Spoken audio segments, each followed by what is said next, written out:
Hello students. मैं doctor Indu Kumari, department of psychology, NLS college, Jaitpur, Daudpur, from JP university Chhapra. आज मैं UG part 2 के students के लिए पेपर 4 में सोशल साइकोलॉजी में ही समाज मनोविज्ञान की विधियों के अंतर्गत सर्वे विधि के बारे में ही चर्चा कर रही हूँ। हमने अपने पिछले वीडियो में जाना कि सर्वे विधि किसे कहते हैं तथा सर्वे विधि के कौन कौन से प्रमुख प्रकार हैं। आज हम सर्वे विधि के अंतर्गत ही प्रश्नावली सर्वे के बारे में चर्चा करने जा रहे हैं कि प्रश्नावली सर्वे, क्वेश्चनायर सर्वे किसे कहते हैं। सर्वे विधि में क्वेश्चनायर सर्वे, प्रश्नावली सर्वे, विशेषकर डाक प्रश्नावली, मेल क्वेश्चनायर का प्रयोग समाज मनोवैज्ञानिकों द्वारा अधिक किया जाता है।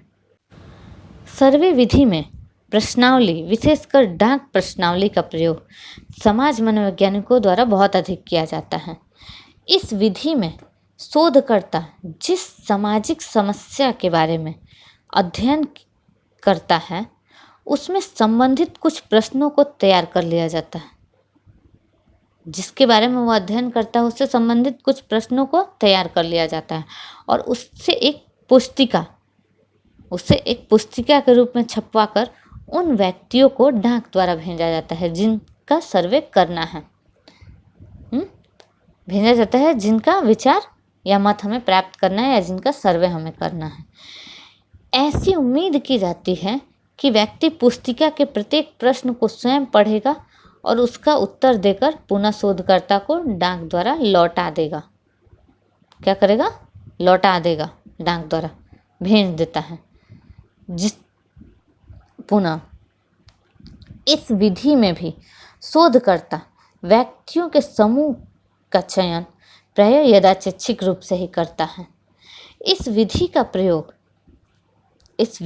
प्रयोग जो होता है महत्वपूर्ण सामाजिक समस्याओं जैसे तलाक, गरीबी, वेश्यावृत्ति आदि के अध्ययन में तथा साथ ही साथ मनोवृत्ति, पूर्व चुनाव मत जानने में काफ़ी किया जाता है।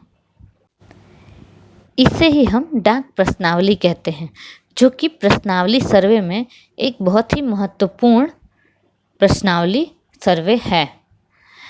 इस डाक प्रश्नावली सर्वे विधि जो है इसके कुछ गुण भी हैं तथा दोष भी हैं।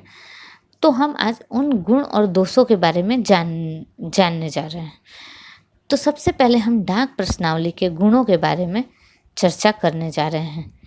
डाक प्रश्नावली का सबसे पहला गुण यह है कि इस विधि द्वारा बहुत कम समय में भिन्न भिन्न स्थानों में रहने वाले व्यक्तियों के मतों एवं विचारों का अध्ययन आसानी से किया जाता है।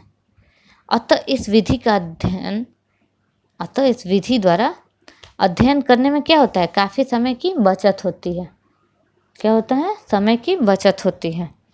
इस विधि में बहुत सारे उन समस्याओं का अपने आप निदान हो जाता है जो साक्षात्कार सर्वे में इंटरव्यूअर से संबंधित होती हैं। ऐसी कौन कौन सी समस्याएं होती हैं? तो ऐसी समस्याएं हैं जैसे इंटरव्यूअर की अपनी व्यक्तिगत पूर्वधारणा से संबंधित होती है कुछ समस्याएं, जिसके कारण अध्ययन का परिणाम विश्वसनीय नहीं हो पाता। डाक प्रश्नावली में इस तरह की समस्या तथा इससे संबंधित कोई दूसरी समस्या उत्पन्न नहीं होती है। तीसरा पॉइंट है कि डाक प्रश्नावली में उत्तरदाता से सीधे संपर्क करने से संबंधित समस्याएं अपने आप समाप्त हो जाती हैं, क्योंकि इसमें उत्तरदाता से सीधा संपर्क स्थापित करने की ज़रूरत ही नहीं पड़ती। इसमें तो डाक के माध्यम से आपको प्रश्नावली भेज दी जाती है और आप उस प्रश्नावली को पढ़कर उसका उत्तर देकर डाक के माध्यम से फिर इंटरव्यूअर के पास आप वो भेज देते हैं। तो इसमें आप डायरेक्ट इंटरेक्शन नहीं कर पाते हैं। इन गुणों के बावजूद डाक प्रश्नावली के कुछ अवगुण भी हैं।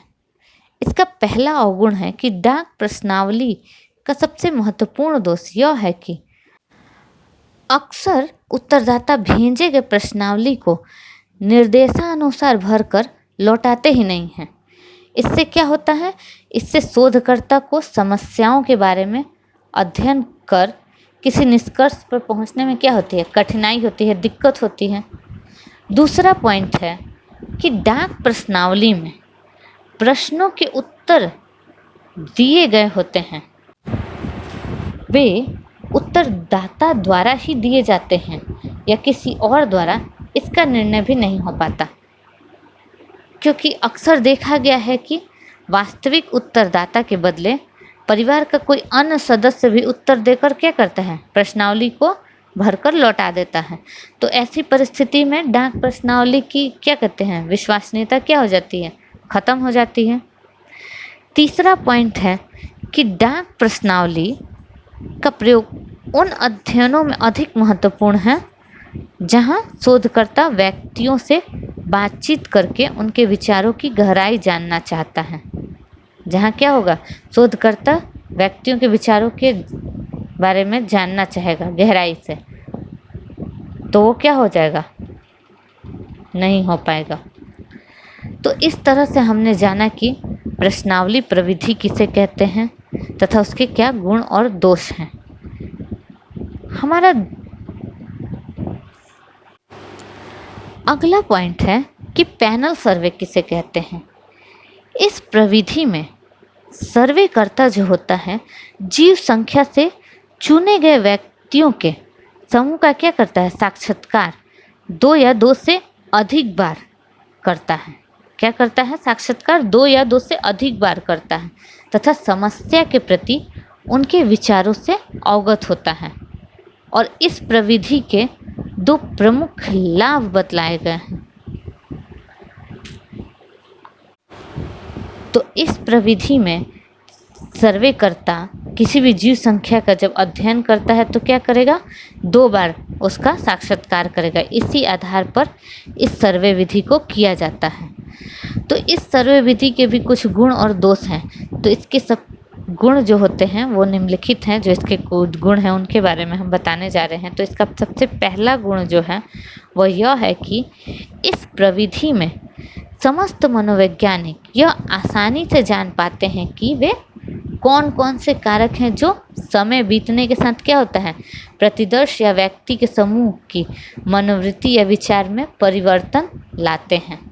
क्योंकि जब हम एक बार एक ही चीज़ को करते हैं और फिर दोबारा उसी चीज़ को कुछ समय बीतने के बाद करते हैं तो हमें पता चलता है कि उन दोनों साक्षात्कार के बीच में क्या चेंजिंग पाई गई, क्या मतभेद पाया गया। तो ये कैसे संभव होता है, ये किन कारणों से संभव होता है, इन चीज़ों के बारे में हम जान पाते हैं। दूसरा है कि जब एक ही प्रतिदर्श के मतों को 2 या 2 से अधिक बार जाना जाता है तो इससे क्या होता है, प्रतिदर्श द्वारा दिए गए मतों की स्थिरता तथा विश्वसनीयता का भी पता चलता है। जब हम एक ही चीज़ को 2 बार जब करते हैं, 1 से अधिक बार जब करते हैं और तब भी हमें समान निष्कर्ष प्राप्त होता है तो इससे हमारे परिणाम की विश्वसनीयता क्या होती है और वैधता पूरी तरह से जाहिर होती है। परंतु इन गुणों के बावजूद इसके कुछ दोष भी हैं।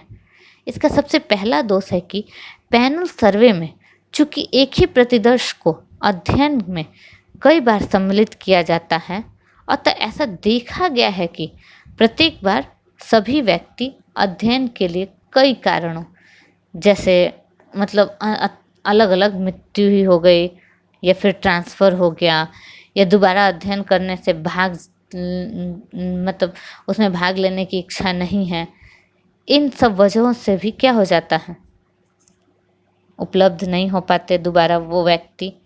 तो प्रयोज्य द्वारा दोबारा नहीं उपलब्ध होने के कारण अध्ययन क्या हो जाता है, त्रुटिपूर्ण हो जाता है। दूसरा है कि पैनल सर्वे में चूँकि व्यक्तियों के एक ही समूह या प्रतिदर्श का अध्ययन कई बार किया जाता है, इसलिए इससे प्रयोज्य अत्यधिक संवेदनशील हो जाते हैं और वांछित अनुक्रिया नहीं करते हैं। उससे भी यह सर्वे जो होता है, सर्वे विधि दोषपूर्ण हो जाता है।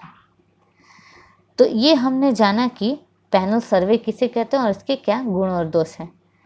तो आज हमने प्रश्नावली सर्वे तथा पैनल सर्वे के बारे में जाना कि इन्हें आज के लिए इतना ही। धन्यवाद।